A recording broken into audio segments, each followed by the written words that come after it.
really big emphasis on running the ball this year. How have you been implementing some 12, 11 personnel looks in helping that effort this year? We're always going to play to our team's strengths, and I think we have like a lot of really good football players on offense. I think the tight end room has been elevated, and I always think it makes it harder for defenses when they got to worry about having a tight end in there attached to the core. He's a run game threat. He's a pass game threat. So yeah, I think we have great players out of 10 personnel. I think we have great players out of 11 and 12 personnel, and I think we should be able to run and throw the football out of all those personnel groupings. All right, go ahead. Hey, Coach, how many players in your room do you envision getting on the field this year? So I think right now I need to have 3 ready to go because there's a chance we hop into some 12 just like we always have, but I always need the next guy ready. So like the magic number for us right now is 3. But every day's an interview, and everyone's scratching and clawing to get to the 3 spot, to get to the 4 spot, and it's always next man up. But ideally, the number's 3. Anyway, go ahead. Coach, I just asked Zach before your room when you got to grades in the morning is one of the most tightly graded rooms as far as everybody's 3s, everybody's 4s. What do these guys have to do next to separate so somebody stands out from the bunch? Coach Prime says it all the time. Like and this is what I tell him, like if you weren't at practice, would we notice?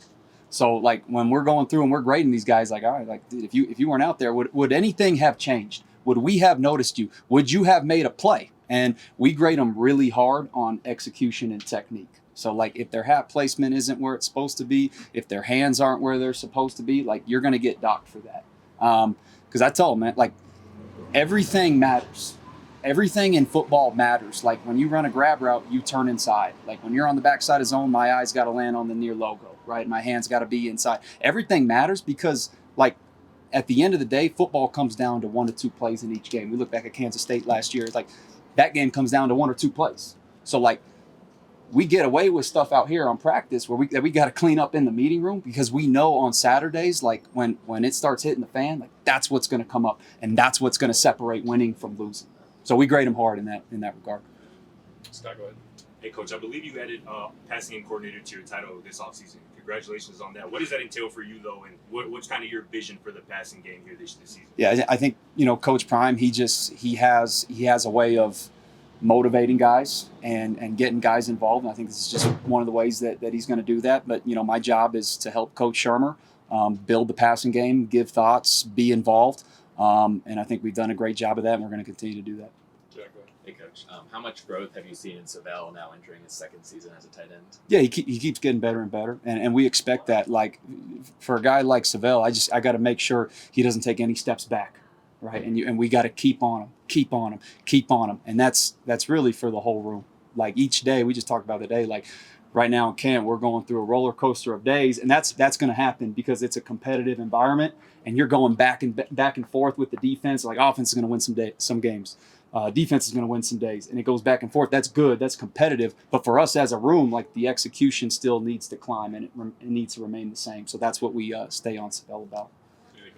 Coach, after your position meetings or on your drive home, how many times do you say to yourself, damn, I sounded like Mike Leach today?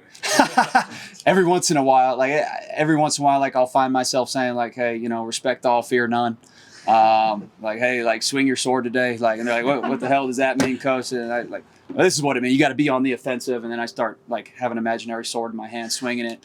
Or like, when my guys block and they don't use their hands, I tell them that like, generations and generations from now, like your great grandchildren, they'll have T-Rex arms, because they're not using their hand.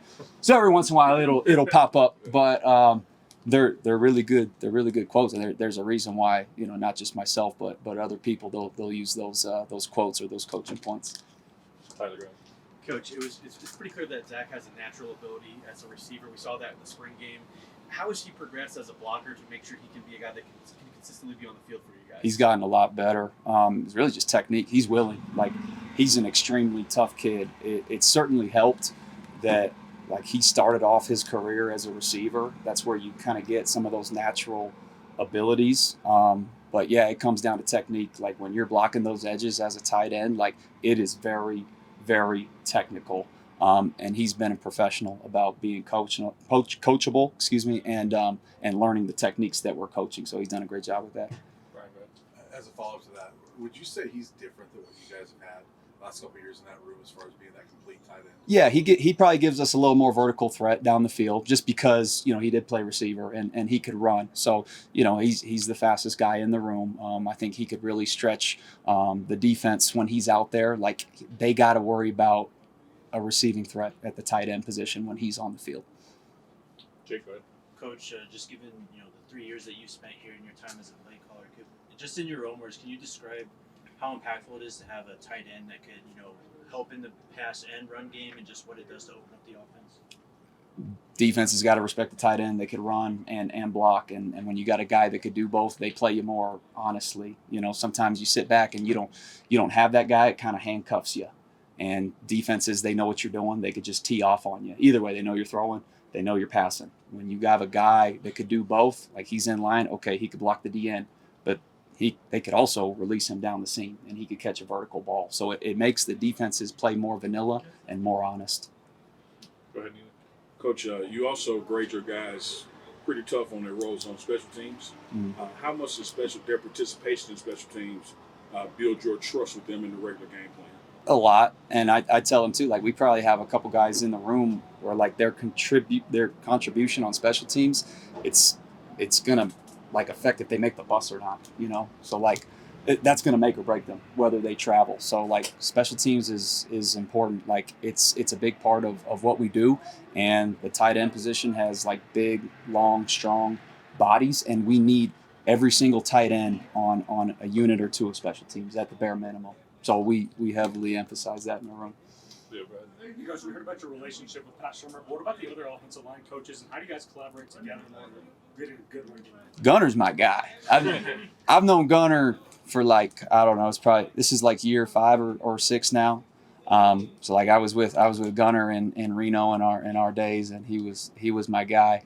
And then obviously, when we went to Jackson State, like he's from Terry, Mississippi, right down the road. Like, come on, brother, like let's go. And so I've always been very close with Gunner. So communicating with him is very natural. Like, I think we have 3 of the best offensive line coaches in the country, and I think the players are very fortunate to have those guys. When you got dudes like that that know what they're talking about, that are great coaches and great human beings, like they're really easy to work with. And I could say that for all 3 of those guys. Last one, Brian, go ahead. Coach, you were just mentioning Gunner, and Coach Fine was asked the other day about how he's grown as a coach. But I want to ask you, there's a lot of you that have been with him back to Jackson, whether it's Coach Hart or Mathis. How do you feel like you guys have evolved as coaches as you've been with Coach Prime for 4 or 5 years now? I think, like, myself personally speaking, like, I'm at Jackson State and I'm coaching the quarterbacks, and I'm calling plays. Now I come over here, I'm coaching receivers. And I played receiver. I already have that background. And now I'm coaching tight ends. Like, on the offensive side of the ball, I think I've gotten it from all angles, and I think that really helps as a football coach. Like, if you're a football coach, you're a teacher. That's all. You're a professional teacher, motivator, and communicator. And I think coaching all those different positions over the years, it's really helped me with my growth and my confidence. Thanks, Coach. Is that it? Appreciate it. All right.